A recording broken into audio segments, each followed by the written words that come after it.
22 साल की एक लड़की का जो पुत्र था हेल्पलाइन हॉस्पिटल से लापता हो गया, लेकिन वकील साहब का कहना है बेच दिया गया। जिला एवं सत्र न्यायालय वाराणसी में हमें, हालांकि जो हॉस्पिटल की मैनेजर थी उनका बेल खारिज हो चुका है इस समय न्यायालय से। क्या पूरा मामला एक बार फिर से बताइए। मामला यह है कि लंका हेल्पलाइन हॉस्पिटल लंका है, वहाँ पर एक दलित लड़की का प्रसव होता है और प्रसव होने के बाद उसके शिशु को चोरी से बेच दिया जाता है, जिसमें पुलिस विभाग द्वारा जांच की जाती है। इसमें एंटी ह्यूमन ट्रैफिकिंग ने भी जांच किया, जिसमें ये पाया गया कि नहीं, वास्तव में बच्चा का प्रसव हुआ है और बच्चे को यहाँ से कहीं न कहीं जो है सेल आउट या गायब कर दिया गया है, जिसकी इन्वेस्टिगेशन हो रही है। FIR हो चुकी है, उसका इन्वेस्टिगेशन हमारे ACP महोदय द्वारा, जो भेलूपुर द्वारा जो है अभी उसकी इन्वेस्टिगेशन की जा रही है।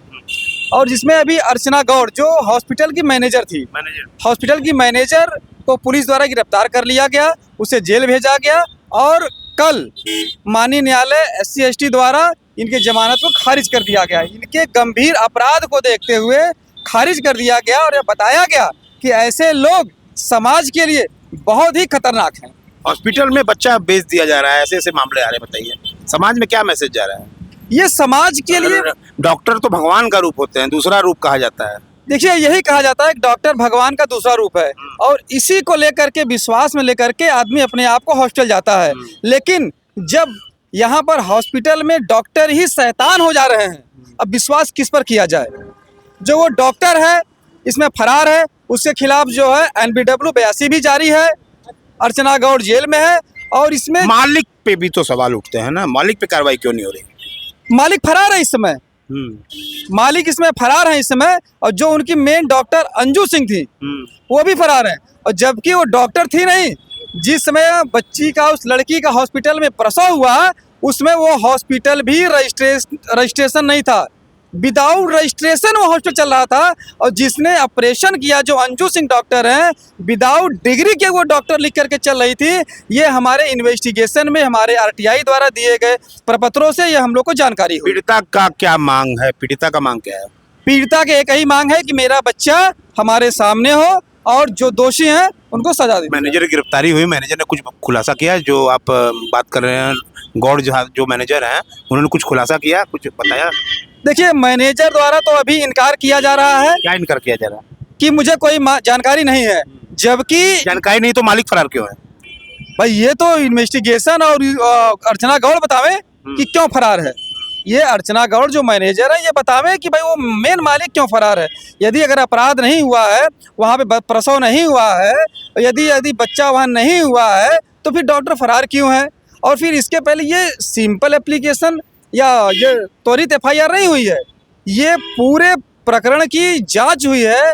हाई लेवल के अधिकारियों ने इसकी जांच की है, इसकी 6 महीने साल भर जांच हुई है।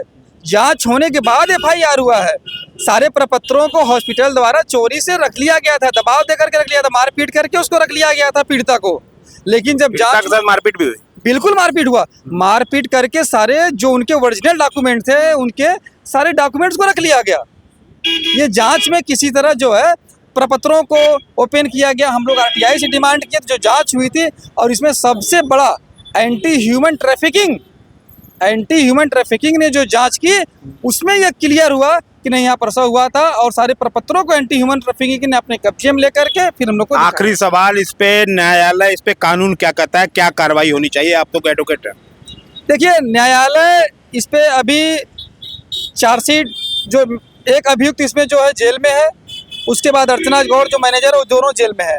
अब ये आएगी, ये तो फिर विवेचना का पार्ट है। अभी पुलिस विवेचना कर रही है, विवेचना करके आरोपियों को जो है चार्जशीट दाखिल कर रही है। अब ये माननीय न्यायालय में ये विचारण के बाद ही क्लियर होगा कि इसमें क्या करेगी। ये माननीय न्यायालय के ऊपर डिपेंड करेगा। एडवोकेट रविंद्र यादव जी हैं, एक गरीब और दलित महिला का, 22 वर्षीय महिला का बेटा जो है, बच्चा जो है, बेच दिया गया हॉस्पिटल से। हालांकि ये केस में कल बेल खारिज हो गई है और इनका कहना है कि जो मालिक हैं वो फरार चल रहे हैं। तो देखिए हॉस्पिटल में भी ऐसे ऐसे मामले सामने आ रहे हैं, जो बड़ा सोचने का विषय है। और ये जांच का विषय है कि ऐसे ऐसे कितने केसेस, कुछ चीज़ें छुप जाती हैं, कुछ चीज़ें दिख जाती हैं। तो वकील साहब ने इस केस को देख रहे थे। धन्यवाद।